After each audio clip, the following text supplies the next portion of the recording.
హొరనాడు అన్నపూర్ణేశ్వరి దేవి ఆలయంకైతే వచ్చున్నాము. ఇదొచ్చేసి మనకి కర్ణాటక చిక్మంగళూరుకి 100 కిలోమీటర్స్ డిస్టెన్స్‌లో అయితే ఉంటుంది ఈ దేవాలయం. ఈ గుడికి చుట్టుపక్కల మొత్తం గూడా కాఫీ, టీ ఎస్టేట్స్ ఉంటాయి. ఇంకొక పక్క భద్రా నది ప్రవహిస్తూ ఉంటది. చూడ్డానికి మాత్రం చాలా ఆహ్లాదంగా ఉంటుంది. ఈ గుడిలోని అమ్మవారి మూల విరాట్ మాత్రం బంగారంతో తయారు చేయబడింది. ఎన్నిసార్లు చూసినా గానీ తనివి తీరదు. ఈ గుడిని దర్శించుకున్న వాళ్ళకి జీవితంలో ఎప్పటికీ అన్నపానాదులకు మాత్రం లోటు ఉండదంట. ఇక్కడ భక్తులు అమ్మవారికి పసుపు, కుంకుమ, గాజులు, చీర, మెట్టలు ఇంకా బియ్యం సమర్పించుకుంటుంటారు. ఇక్కడ మనకి ఆలయం లోపలే బియ్యం దొరుకుతుంది. అక్కడి నుంచి మనం అమ్మవారికి కానుకగా ఇస్తాము. ఇంకా ఆ బియ్యంలో మనకి కొంత మాత్రం ప్రసాదంగా ఇస్తారు. ఆ ప్రసాదం మనం తీసుకొచ్చి మన బియ్యంలో కలుపుకొని కొన్ని ఒక క్లాత్‌లో కట్టుకొని ఇంకా బీరువాలో పెట్టుకుంటే మంచిదంట. ఈ ఆలయం యొక్క పురాణం గనక చూసుకున్నట్లయితే కొన్ని సంవత్సరాల క్రితము ఒక శివభక్తుడు రోజు పూజ చేసుకుంటుంటే కానీ ఆ సమయంలో ఇక్కడ ఉన్న ప్రజలు మొత్తానికి అన్నపానాదులకి ఇంకా కరువు కాటకాలతో బాధపడతారు. ఆ భక్తుడి కోరిక మేరకు ఈ ఆలయం అయితే ఇక్కడ వెలిసింది. ఈ వీడియోలో చూస్తున్నది మీరు గుడికి మెయిన్ ఎంట్రన్సు. ఈ గుడికి వెళ్ళిన వాళ్ళు ఖచ్చితంగా మర్చిపోవద్దు, బియ్యం ప్రసాదంగా తెచ్చుకోండి. మన చుట్టుపక్కల ఉన్న వాళ్ళకి ఇంకా బంధువులకైతే పంచిపెట్టండి. సో ఈ వీడియోలో చూస్తున్నది మెయిన్ సింహద్వారము. ఇక్కడ నుంచి అమ్మవారి విగ్రహం కూడా కనిపిస్తుంటుంది, చూడొచ్చు. క్లియర్గా కాదు. ఇక్కడ నుంచి క్యూలోకి వెళ్ళిన తర్వాత పెద్ద రష్ ఏం లేదు ఆ రోజు. దర్శనం అయితే చాలా తొందరగా అయిపోయింది. దర్శనమయ్యి బయటికి రాగానే మనం టోకెన్ తీసుకొని బియ్యం కోసం అక్కడ సమర్పించుకున్న తర్వాత అక్కడ బియ్యం ఇస్తారు. అది మాత్రం మర్చిపోవద్దు ఈ ఆలయంకి వెళ్ళిన వాళ్ళు.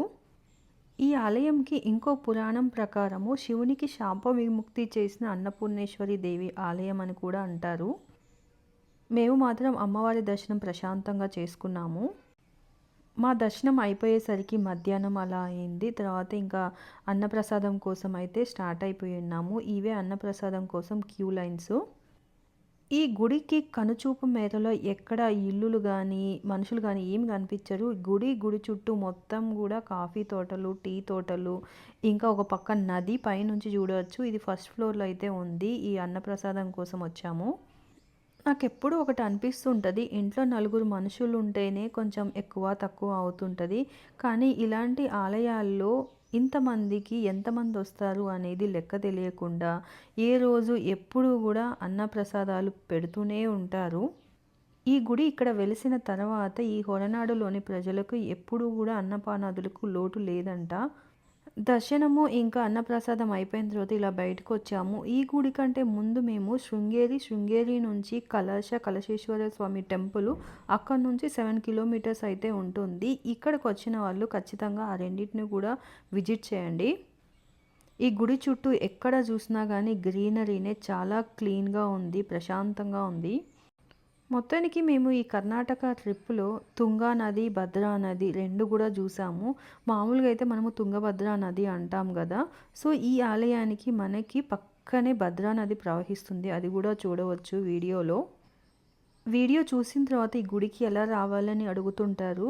మేమైతే ఈ కర్ణాటకలో చాలా టెంపుల్స్‌ని ఒకేసారి విజిట్ చేసాము.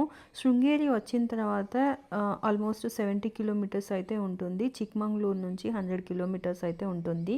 ఇంకా బస్ ఫెసిలిటీస్, ఇంకా ఆటో ఫెసిలిటీస్ కూడా ఉన్నాయి.